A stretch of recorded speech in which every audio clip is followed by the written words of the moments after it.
ఏంటి చిన్నప్పుడు అంతా అంటే పాటలే ఫోకస్ చేసి పాటల్లోనే లేదు, దేన్ని ఫోకస్ చేసేదాన్ని కాదు.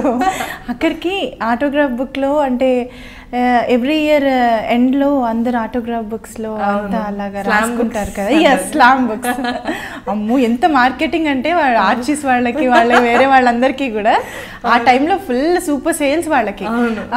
అప్పుడు రాయమంటే ఎయిమ్ అని సీక్రెట్ అని రాసేదాన్ని, ఎందుకంటే నాకే తెలియదు. ఓకే, అలా ఏమంటారు స్కూల్ కంప్లీట్ అంటే స్కూలింగ్లో ఎలా ఉండేది? లైక్ స్కూల్ ఇప్పుడు ఇంట్లో వేరు, ఓకే ఏదో అల్లరి చేస్తావు అమ్మ నాన్నగారు, ఓకే స్కూల్లో ఎలా ఉండేది? అంటే చాలా మంది మధ్యలో ఉండాలి ఫ్రెండ్స్. అవును, అస్సలు మాట్లాడేదాన్ని కాదు. ఓకే, అసలు చాలా కామ్. ఎంత కామ్ అంటే ఫ్రెండ్స్ కూడా లేరు నాకు, అంత కామ్ నేను. ఎందుకు అలా? అంటే నచ్చేది కాదా, భయం వేసేదా? లైక్ ఇప్పుడు నార్మల్గా ఏదో ఒకటి గట్టిగా దెబ్బ తగిలితేనే కదా జోలికి వెళ్ళము. ఒకటి చాలు, నాకు ఒక డోస్ చాలు అనమాట. ఏం జరిగింది అలా? అంతలా ఏమీ కాదు, నాకు నార్మల్గా ఎవరికి ఇష్టం ఉండదు కదా ఇక్కడిది అక్కడిది అక్కడ చెప్పడం. సో నార్మల్గా వాళ్ళు బీటెక్లో కూడా ఆ చైల్డిష్ మెంటాలిటీ పోదు కదా చాలా మందికి. సో అలా చెప్తూ ఉంటే నాకు చిరాకు వచ్చేది అనమాట. వీళ్ళు కరెక్ట్ కాదు, వీళ్ళకి ఇంత ట్రస్ట్ చేశాను, వీళ్ళని వేస్ట్, నా టైం వేస్ట్ అయింది అని వదిలేస్తాను అంతే. దాంతో ఇంకెవరిని నమ్మబుద్ధి కాదనమాట. నమ్మబుద్ధి అంటే మాట్లాడతా ఫ్రీగానే, కానీ అంతే. ఎక్కడ ఉంచాలంటే పాపం వాళ్ళే ఉండిపోతారు చూసి. ఎలా అంటే ఇప్పుడు కర్ణాటక సంగీతం నేర్చుకున్నావు సరే, బట్ సినిమా పాటలు అవి వింటూ ఉండేదాన్ని అప్పట్లో? Of course. కానీ కాంపిటీషన్స్ అంటే మనకి ట్రాక్లో పాడాలి, యూనో టెంపోతో ఈక్వల్గా పాడాలి, శృతిలో ఉండాలి, టెంపో శృతి రెండు కలిసి ఉండాలి. అప్పుడు ప్రాక్టీస్ ఎలా అంతా అది నాకు తెలియకుండానే నాకు వాళ్ళు లీడ్ ఇచ్చేది నాకు అర్థమైపోయేది. సో వినడం వల్ల కాదు, ఈవెన్ ప్రైవేట్ సాంగ్స్ ఎక్కువ అయ్యేవి అప్పుడు competitions. So private songs is completely our style, ఎవరిదో విని నేర్చుకోవడం అన్నది లేదు కాన్సెప్ట్. సో ఏ పాట మా టీచర్ నేర్పిస్తే టీచర్ లాగా అఫ్ కోర్స్ పాడలేము, అది మన స్టైల్ అయిపోతుంది. సో అప్పుడు private songs, patriotic songs, light music songs చాలా వచ్చు అనమాట. అంటే నేర్చుకునేదాన్ని నేను మేడం దగ్గరికి వెళ్ళి. సో అదేంటంటే కంప్లీట్లీ ఆర్ స్టైల్. ఆ సాంగ్ తీసుకున్నామంటే అది మన స్టైల్లోనే పాడి వినిపించాలి. అండ్ అది ఆర్కెస్ట్రా బిట్స్ కూడా ఆన్ ద స్టేజ్, రిహార్సల్స్ అవి ఉండేవి కావు ఫైనల్స్కి వచ్చేసరికి. ఆన్ ద స్టేజ్ ఇది నేను లోకల్గా అండ్ ఇంటర్ స్కూల్ జరిగే కాంపిటీషన్స్ గురించి చెప్తున్నాను, ఇంటర్ కాలేజ్ కాంపిటీషన్స్. వాళ్ళు లీడ్ ఇవ్వడం, మనం స్టార్ట్ చేయడం, అది కూడా కౌంట్స్, మార్క్స్ కౌంట్స్ అన్నమాట. అది రిహార్సల్స్ లేకుండా ఆన్ ద స్పాట్ అలా తెలుస్తూ ఉండేది అంతే. దాని తర్వాత యూనో ఏమంటారు బీటెక్ అయింది, ఎంబీఏ అయింది, చదువులోని లైక్ నేను ఒకసారి మీ ఇంటికి వచ్చినప్పుడు కూడా మీ నాన్నగారు కూడా చెప్పారు లైక్ చదువులో కూడా you're bright student, at the same time music not very bright, నేను అబోవ్ యావరేజ్ అంతే, ఒక 80s. అదే 80s అంటే మాకు బ్రైట్ స్టూడెంట్ అనే అర్థం. అది అబోవ్ యావరేజ్ అనుకుంటే ఇంకా 100%కి నీకు 99 వస్తే కానీ బ్రైట్ స్టూడెంట్ అని అప్పుకోవేమో నువ్వు. నేను మ్యాథ్స్లో చాలా వీక్. ఎంత వీక్ అంటే ఒక అమ్మాయి ఉండేది ఇక్కడ, నేను ఇక్కడ చదువుకునే టైంలో. ఆ అమ్మాయి నాకు చాలా హెల్ప్ చేసింది అనుకున్నాను. ఆ అమ్మాయి వల్లే నేను ఎంత డల్ అయిపోయాను, మ్యాథ్స్లో డల్ అయిపోయానని కూడా ఇప్పుడు అనిపిస్తుంది. ఆ అమ్మాయి మొత్తం చూపించేసేది నాకు, చెక్గా కాపీ కొట్టి రాసేదాన్ని. అమ్మో, కాపీ కూడా కొట్టే ధైర్యం ఉండిందా నీకు? అబ్బో, స్లిప్లో ఒక్కటే పెట్టలేదు కానీ కాపీ కొట్టా. 2 8s ఎంత? 2 8s అంత అన్ని 16 అనుకుంటా. అమ్మో, నాకంటే ఘోరంగా లెక్క పెట్టుకుంటున్నాం. సూపర్. కానీ మనకి ఇంటర్మీడియట్ అయ్యి ఇంజనీరింగ్, అంటే ఇంటర్మీడియట్ టు ఇంజనీరింగ్ ఈ ట్రాన్సిషన్లో చాలా మందికి అనిపిస్తుంటుంది. ఎందుకంటే ఫ్రెండ్స్ అందరూ కూడా పక్కన ఉండేవాళ్ళు, నువ్వు బాగా పాడతావు కదా, పాటలే తీసుకోవచ్చు కదా, ఎందుకు ఈ చదువు అంతా లేదు, అంత అలా సలహాలు ఇచ్చేవాళ్ళు ఎవ్వరు లేరు నా చుట్టూరు, అసలు ఎవ్వరు లేరు. ఈవెన్ మా రిలేటివ్స్ మాట కూడా నేను వినేదాన్ని కాదు, వినను కూడా. వాళ్ళందరూ పాడమనే వాళ్ళు ఎవరికి ఇన్ఫ్యాక్ట్ అంటే sailing on 2 boats is not a good thing అని అప్పుడు అందరూ అంతేగా. సో అమ్మ నాన్నకి ఏం అబ్జెక్షన్ లేదు, అఫ్ కోర్స్ వాళ్ళ ఎంకరేజ్మెంట్ వల్లనే నేను ఈరోజు పాడుతున్నాను అంటే ఇంకా వాళ్ళే. మ్యారేజ్ అవ్వక ముందు వరకు అండి. ఇప్పుడు ఆఫ్ కోర్స్ మా హస్బెండ్ సపోర్ట్ అనుకోండి, ఆయన 100% సపోర్ట్. అంతేగా, ఎవరు అసలు అంటే మ్యారేజ్ అయ్యాక ఒకరోజు వదిలి ఉండడమే కష్టము, ఫుడ్ దగ్గర నుంచి అన్ని ప్రాబ్లమే, అలసిపోయి వస్తారు, అంత ప్రాబ్లం. కానీ తను అసలు చాలా సపోర్టివ్ నాకు. నీకు ఎప్పుడు అనిపించలేదు అరే నేను పాడుతున్నాను కదా ఈ చదువు కంటే? జనరల్గా అయితే అందరికి డైవర్షన్ వచ్చేస్తుంది ఆటోమేటిక్గా. హైదరాబాద్లో ఉంటే డైవర్షన్ వస్తుంది ఖచ్చితంగా, ఎందుకంటే అవకాశాలు కూడా అలాగుంటాయి. కాకినాడలో ఉండడం వల్ల అవకాశాలు ఏమి ఉండవు అక్కడ. జస్ట్ ఏమన్నా ఎవరైనా ప్రైవేట్ ఆల్బమ్, ప్రైవేట్ సాంగ్స్ చేసుకుంటే స్టూడియోకి వెళ్ళి పాడడం తప్ప అంతకన్నా అద్భుతమైన అవకాశాలు ఏమి ఉండవు. సో ఇక్కడ ఉంటే మూవీ వర్క్స్ అన్నీ జరుగుతాయి. అప్పుడు మనం ఆలోచిస్తాం, ఓ పిలుస్తున్నారు, టైం ఏంటో దేనికి స్పేర్ చేయలేకపోతున్నాను, ఇటే వస్తే బాగుంటుందేమోనని. దానివల్ల అడ్వాంటేజ్ అంటే నాకు ఇప్పుడు అయిపోయిన దాని గురించి ఖచ్చితంగా అడ్వాంటేజ్ అనే అనుకోవాలి. అంతే. సో నేను సక్సెస్ఫుల్లీ కంప్లీటెడ్ ఎడ్యుకేషన్. సో అందుకనే నాకు ఎప్పుడు అనిపించింది అంటే బీటెక్ అయిపోయాక, అంటే బేసిక్ డిగ్రీ వచ్చేసాక నాకు, అప్పటికి నేను ఫైనల్ ఇయర్లో ఉండగా మూవీలో పాడాను, క్లాస్మేట్స్ కోటి గారి డైరెక్షన్లో ఆ సాంగ్ పాడాను. అప్పుడు అనిపించింది, అప్పుడు నాన్న అడిగాను, నాన్న నేను హైదరాబాద్ వెళ్దామా, నాకు వేరే దగ్గర జాబ్ కూడా వచ్చింది హైదరాబాద్లో, ఎయిర్పోర్ట్, జిఎంఆర్ ఎయిర్పోర్ట్ ఉంది కదా అక్కడ వచ్చింది ఏదో, నువ్వు జాబ్ వంక చెప్పేసి వెళ్ళిపోయి అక్కడ సింగింగ్ పర్సూ చేస్తే, మీ నాన్నగారు తెలిసిపోయింది, సింగింగ్ పర్సూ చేస్తే రెండు చేయలేవు, చాలా హడావిడి అయిపోతుంది, జాబ్ కాన్సన్ట్రేట్ చేయలేవు, అది చేయలేవు, చదువుకో, ఇంకొంచెం హయ్యర్ డిగ్రీ ఉంటే బాగుంటుంది, చదువు ఎప్పుడు పడితే అప్పుడు చేసుకోలేము, ఇది ఎప్పుడన్నా రావచ్చు బ్రేక్ అంటే మంచిదైంది అలా చేయడమే. ఎంబీఏలో ఉండేసరికి, ఎంబీఏలో ఇంకా గీతంలో నాకు ఫ్రీ ఎడ్యుకేషన్ అనమాట. సో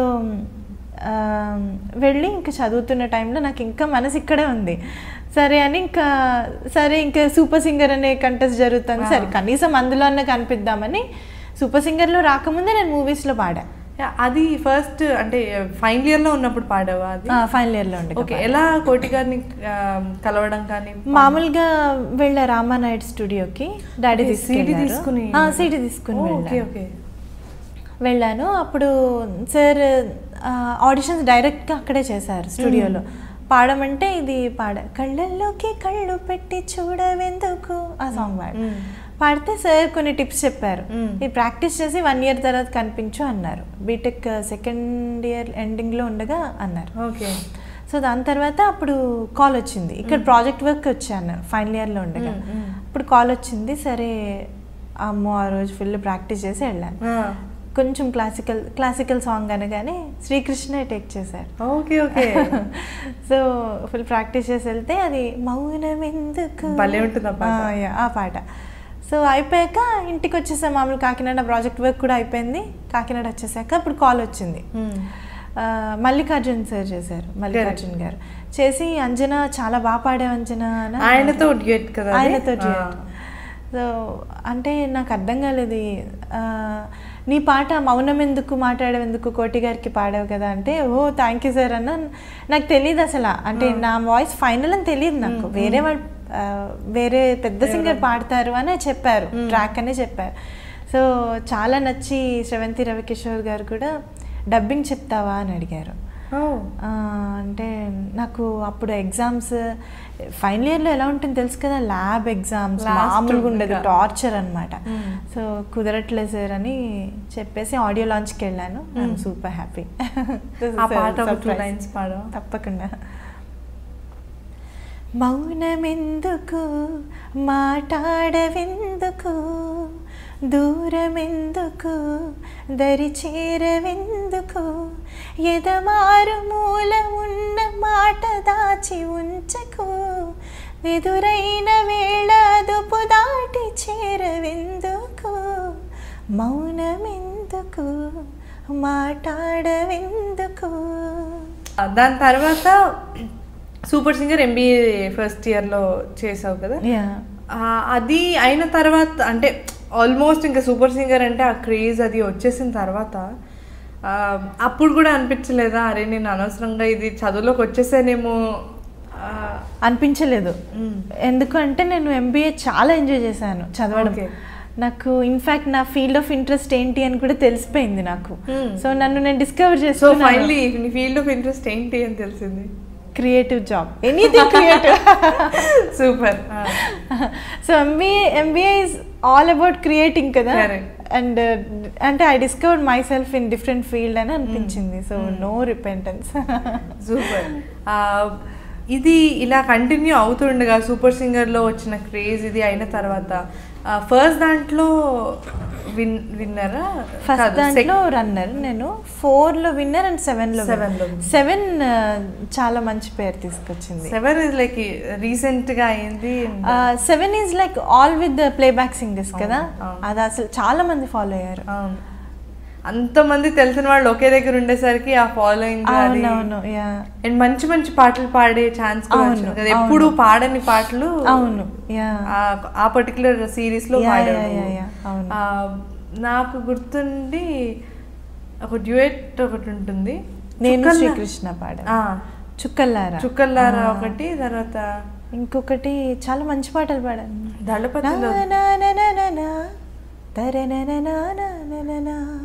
దళపతిలో కూడా పాడారా? సింగరాల పైరల్ అదా? అది కాదే. ఇంకొక పాట ఏంటి, స్వర్ణలత గారు. స్వర్ణలత గారు, అవును. ఏదో ఒక పాట చిన్న బిట్ వస్తుంది. అవును, ఇలాంటివి ఏవేవో నాకు కూడా గుర్తున్నాయి చాలా. అలా చాలా మంది అంటే తెలిసి చేస్తారో తెలియక చేస్తారో కానీ ఏదో ఈజీగా అనడానికి బాగుంది కదా అని చెప్పి అనేస్తూ ఉంటారు.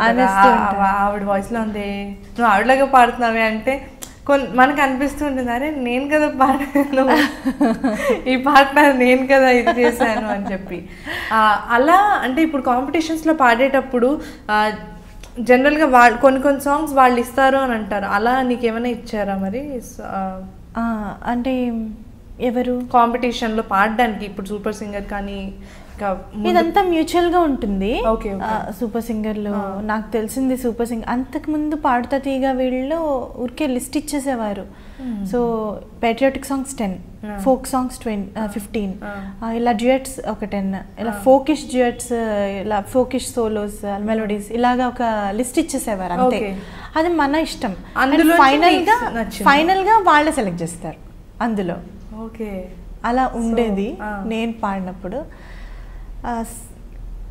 సూపర్ సింగర్లో మనకి ఇష్టమైన సాంగ్ ఏదన్నా ఇస్తే వాళ్ళకి ఓకే అయితే ఓకే, లేదు వాళ్ళ క్యాలిక్యులేషన్స్ ప్రకారం అది అంత నడవదు అనుకుంటే వాళ్ళు ఇస్తారు. అలా ఇచ్చిన సాంగ్ నాకు సూపర్ సింగర్లో గుంజుకున్న ఆ పాట ఎంత బాగుంటుందో.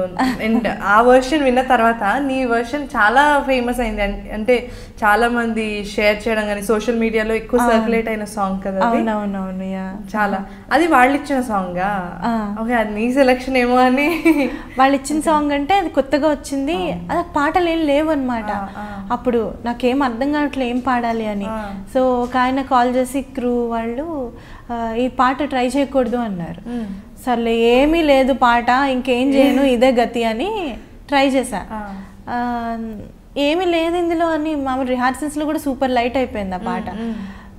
అసలు ఏం బాగాలేదు అన్నట్టు ఉంది. మరి మీరు లవ్ మ్యారేజ్ అరేంజ్డ్ మ్యారేజ్? అప్పుడే అంటే ఆయన యుఎస్లో ఉంటారు, నువ్వు ఇండియాలో ఉండాలి, సింగింగ్కి మళ్ళీ అప్పుడప్పుడే వస్తున్నాయి కదా ఛాన్సెస్, అవి బ్రేక్ పడిపోతుంది అని ఏం ఆలోచించలేదా? ముందే మాట్లాడుకున్నారా? ఏం ఆలోచించలే నేను. నాకు ఈ సింగింగ్ ఇదంతా పక్కన పెడితే I wanted to live very peaceful life. నాకు చిన్నప్పుడు ఒకటే కోరిక ఏంటంటే, అంటే ఇది చాలా సిల్లీగా ఉండొచ్చు, అందరికీ డ్రీమ్స్ ఉంటాయి కదా, అలాగే నాకు చాలా చిన్న వరల్డ్ అండ్ అది చాలా చిన్న డ్రీమ్ అనమాట. ఓకే, నేను మ్యూజిక్ చిన్నప్పటి నుంచి మ్యూజిక్లో నేను ఉండాలనే, పెద్దయ్యాక కూడా నేను మ్యూజిక్లో ఉండాలి, నేను మంచి ఇన్స్టిట్యూట్ పెట్టి క్లాసెస్ చెప్తూ ఉండాలి, మా ఆయన ఆఫీస్కి వెళ్ళి నాకు పూలు తీసుకురావాలి ఆఫీస్ నుంచి వస్తే. అంటే ఆ చిన్న డ్రీమ్ కూడా ఇంపాసిబుల్ అయిపోయింది ఈ బిజీ లైఫ్లో. ఎందుకు అంటే యుఎస్లో ఎక్కడ పూలు దొరుకుతాయి, ఆయన వచ్చి నీతో టైం స్పెండ్ చేయడమే, అంతకు మించి ఇంకేం ఉండదు. సో చాలా చిన్న డ్రీమ్ నాది. సో నేను అంత పెద్దగా ఏం ఆలోచించలేవు. సో ఫైనల్లీ ఫుల్ఫిల్ అయిందా లేదా? ఎప్పుడైనా తెచ్చిచ్చారా లేదా? అయ్యయ్యో రవి గారు ఏంటండి ఇలా చేశారు, ఈసారి ఇండియా వచ్చినప్పుడు కొనివ్వండి పోనీ. అప్పుడు ఇక్కడ ఆయనకి పాపం జాబ్ ఉండదు, హాలిడే లీవ్ పెట్టుకుని వస్తారు కదా. అయినా కూడా ఆఫీస్కి వెళ్ళాలి నా డ్రీమ్ ప్రకారం. డ్రీమ్ ఒక రోజు ఫుల్ఫిల్ చేయండి, ఏదో ఒక ఆఫీస్కి వెళ్ళండి, రోజంతా ఉండండి, ఈవినింగ్ వచ్చేయండి. అంతలోపు నువ్వు కూడా ఏదో ఒక క్లాస్ చెప్పేసేయి, శ్రీమతికే చెప్పే పోనీ. చెప్పేస్తా, ఏముంది మా అమ్మ నాన్న శ్రీమతి ముగ్గురిని కూర్చోబెట్టి చెప్తా. ఇక్కడ చాలా మంచి పాటలు పాడు, అంటే ఇక్కడ నాకు తెలిసి యూఎస్ వెళ్ళిన తర్వాతే పాడావా? అనూప్ రూబెన్స్ గారికి, మిక్కీ గారికి షటిల్ చేస్తుంది. ఓకే ఓకే, మంచి మంచి పాటలు పాడావు. ఫస్ట్ అనూప్ గారిని ఎలా కలిసావు? సార్ ఫస్ట్ మామూలుగా కాల్ చేశారు సార్, కాల్ చేశారు ఇవ్వలే సార్, అసిస్టెంట్ కాల్ చేశారు. కాల్ చేస్తే అప్పుడు వెళ్ళాను. చాలామంది ఉన్నారు అక్కడ ఆ రూమ్లో. నేను పాడాల్సిన రూమ్కి వెళ్ళి ప్రేమ కావాలి మూవీలో సాంగ్ పాడా. ఈ నిమిషం నిత్యమైపోని ఆ పాట అన్నమాట. సార్ ఒక డిఫరెంట్ స్టైల్లో కావాలి అన్నారు, ఇలా పాడాలి అని చెప్పారు. నేను ఇంకా పాడాను, చాలా కూల్గా ఉంటుంది అంటే. ఆయనకి అంటే నీ గుర్తుంది ఫస్ట్ ఆయనకి పాడినది ఏంటి సాంగ్? ఇదే ప్రేమ కావాలేనా, ఈ నిమిషం నిత్యం అయిపోయింది. ఓకే, దాని తర్వాత మళ్ళీ మంచి నాకు తెలిసి ఒక పాట సుకుమారుల్లో ఒక సోలో పాడాను, కృష్ణుడిది ఒక పాట. అవునవును, యా చాలా బాగుంటుంది ఆ పాట. ఆ పాట ఒక 2 lines పాడు. Yeah sure. మనసులను వేలే, మాటలను వేలే, కనులను వేలే, కలలోను వేలే, తనువే నాట్యం చేసేని, నీ పేరు వింటే తనువే నాట్యం చేసేని. ఇది ఇలా ఎన్ని మంచి పాటలు పాడుతున్నావు, బట్ ఒక మ్యూజిషియన్గా ఒక పర్సనల్ లైకింగ్ కానీ లేకపోతే ఒక జానర్ కానీ ఉంటుంది. ఇలాంటి దేంట్లో పాడాలి, ఇప్పటిదాకా మనం పాడలేదు, అలా నీకు ఎక్కువగా ఇంట్రెస్ట్ అనిపించే జానర్ ఏది? నాకు కొంచెం అంటే ఒక సాంగ్ పాడాను రామ్ నారాయణ్ గారికి, పిచ్చిగా నచ్చావని, రీసెంట్గా వస్తుంది. ఆ music director, he's very talented. ఆయనకు పాడాను ఎప్పుడో ఒక 3 years క్రితం పాడాను. ఎంత బాగుంటుందంటే నాకు అంటే ఆ కైండ్ ఆఫ్ మ్యూజిక్ చాలా ఇష్టం అనమాట. అది నా వాయిస్ కింద ఉండదు, నా వాయిస్గా వినిపించడం నాకు ఇష్టం లేదు. ఓకే, సో ఎలా ఉంటుందంటే, ఊరేగే ఊరేగే మనసా ఈ వింతలే ఎందుకే, ఉయ్యాలలుగేవు వయసా ఈ కవింతలే ఎందుకే, కునుకే రాని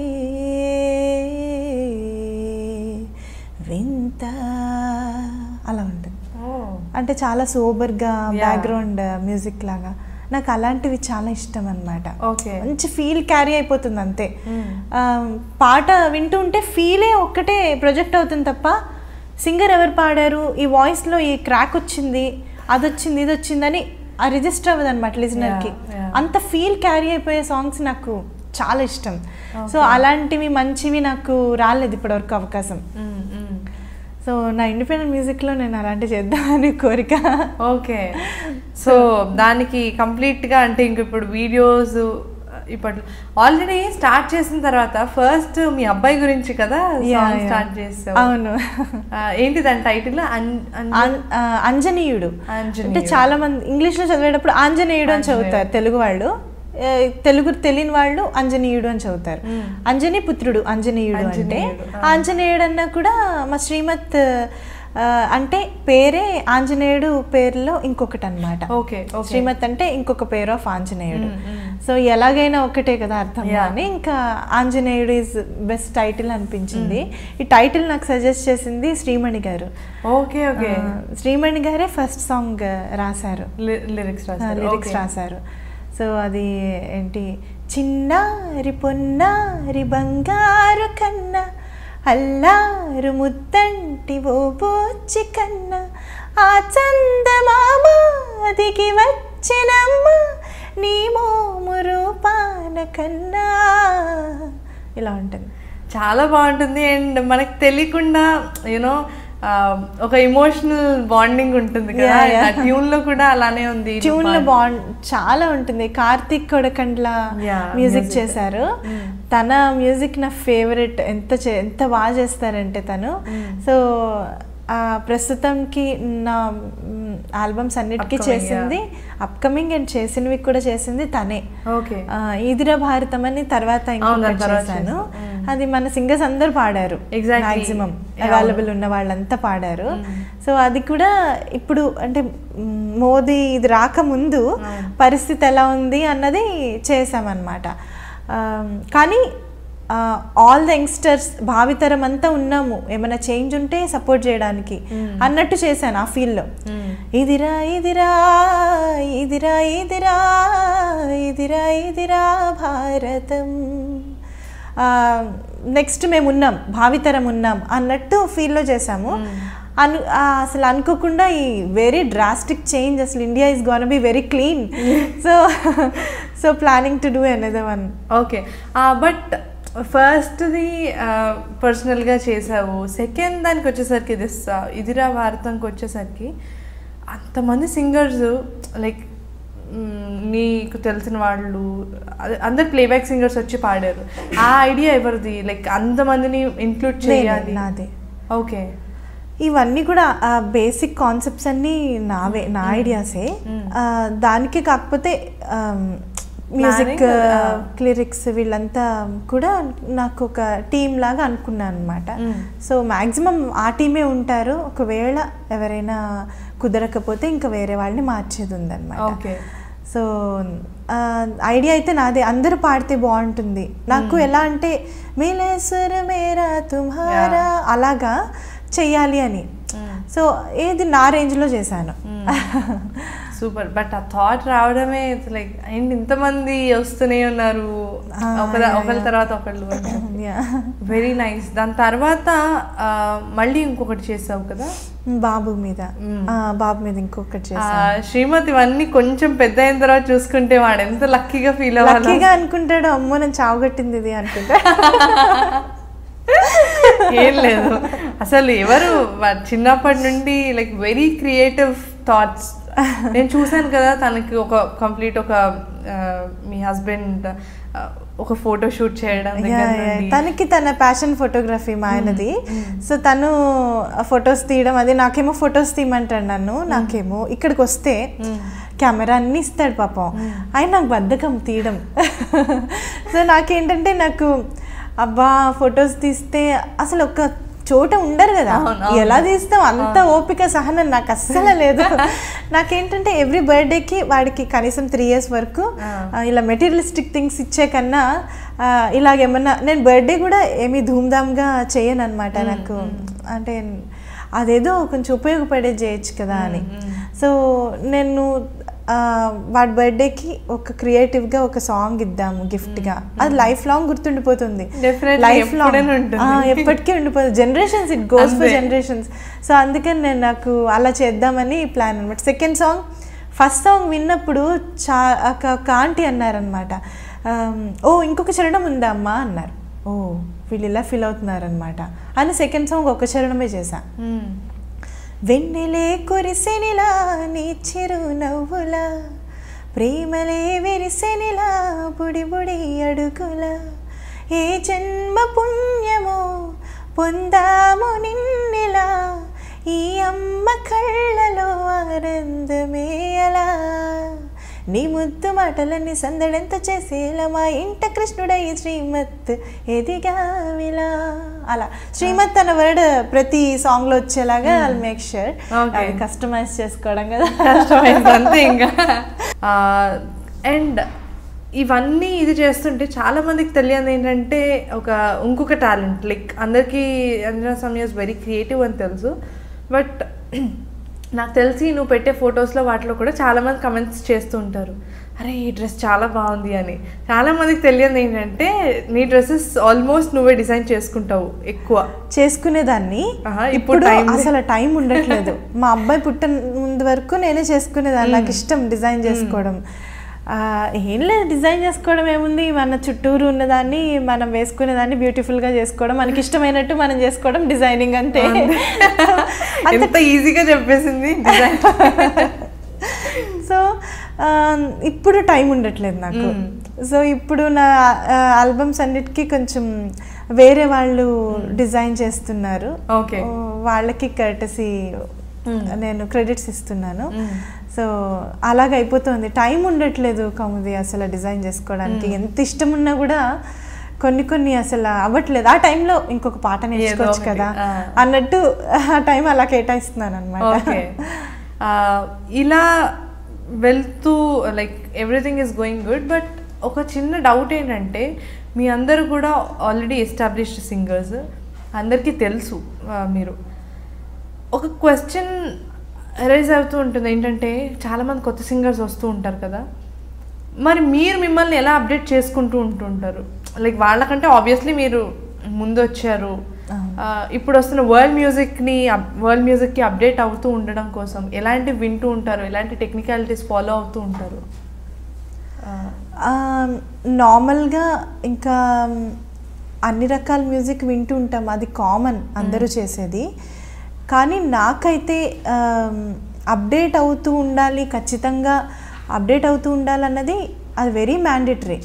కానీ దాని గురించి స్పెషల్గా కృషి చేసి ఎలాగైనా సరే లైమ్లైట్లో ఉండాలి, అప్డేట్ అవుతూ ఉండాలి అన్న పర్వెటెడ్నెస్ నాకు లేదు.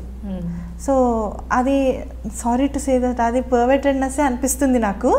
లైమ్లైట్లో ఉండాలి, క్రియేటివ్గా చేయాలి. అన్లెస్ నీకు ఇష్టమైనంత వరకు అది చెయ్యి. ఇష్టం లేనిది ఎలాగైనా సరే లైమ్లైట్లో ఉండాలి అని పిచ్చిగా చేయొద్దు. సో ఇష్టమైన చెయ్యి. ఓకే, నిన్ను ఇష్టపడేవాళ్ళు నిన్న 100 మంది ఉన్నారు, ఈరోజు 10 మందికి తగ్గిపోయారు, వాళ్ళు ట్రూ. సో ఐ డోంట్ అంటే నిజంగా ఎవరికి వాళ్ళు నన్నుగా ఇష్టపడరు, అంజనా సౌమ్యాన్ని ఇష్టపడరు. జస్ట్ వాయిస్ ఇష్టపడతారు, నా కాన్సెప్ట్స్ ఇష్టపడతారు, నా పర్సనాలిటీ ఇష్టపడతారు, అంతే. అదే నేను ఇంపార్టెన్స్ ఇస్తాను.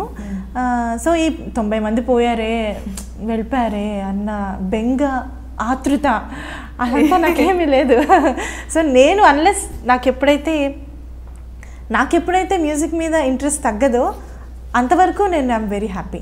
అండ్ అది లైఫ్ లాంగ్ నాకు తగ్గదు. సూపర్. మేబీ ఇదే రీజన్ ఏమో నువ్వు చాలా హాయిగా నవ్వుతూ ఎప్పుడూ ప్రశాంతంగా కనిపించడానికి ఉండడానికి కూడా. నాకు తెలిసి కనిపిస్తున్నావు అంటే నువ్వు మెంటల్గా కూడా అంతే ఇదిగా అంటే నెగిటివ్స్ని అంత దూరం పెడతావు కాబట్టి పెడతాను, ఫేస్లో రిఫ్లెక్ట్ అవుతుంది. 100% నేను నెగిటివ్స్ని దూరం పెడతాను. ఫైనలీ మనం ఇంత మాట్లాడుకున్నాం, ఇప్పుడు నేను చెప్పినట్టు మీ ఆయన గురించి ఫైనల్ ఎండింగ్లో చెప్పకపోతే బాగుంది. ఏంటి అన్నీ చెప్పేశాను కదా మా ఆయన గురించి, ఇంకేమీ లేదు. ఓకే, ఇంకేం లేదంటండి. నేను ఛాన్స్ ఇచ్చాను, ఇంకేం లేదు మా ఆయన గురించి చెప్పడానికి అంది. మేము కూడా రాసేసుకుంటే ఇంకేం లేదు మా ఆయన గురించి అని చెప్పిన Anjana Soumya. Just kidding. Like he's very supportive and glad that నువ్వు ఇన్ని ఇయర్స్ అయినా సరే అలా ట్రావెల్ చేస్తూ యూనో అన్ని మంచి మంచి పాటలు పాడడానికి సహకరిస్తున్నందుకు మేము కూడా థ్యాంక్స్ చెప్పాలి. సూపర్ అంజనా. ఫైనలీ మన షో కంక్లూడ్ చేసే ముందు ఏదైనా ఒక మంచి పాట, నీకు నచ్చిన పాట ఏదైనా ఒక 2 lines పాడి ఎండ్ చేద్దాం.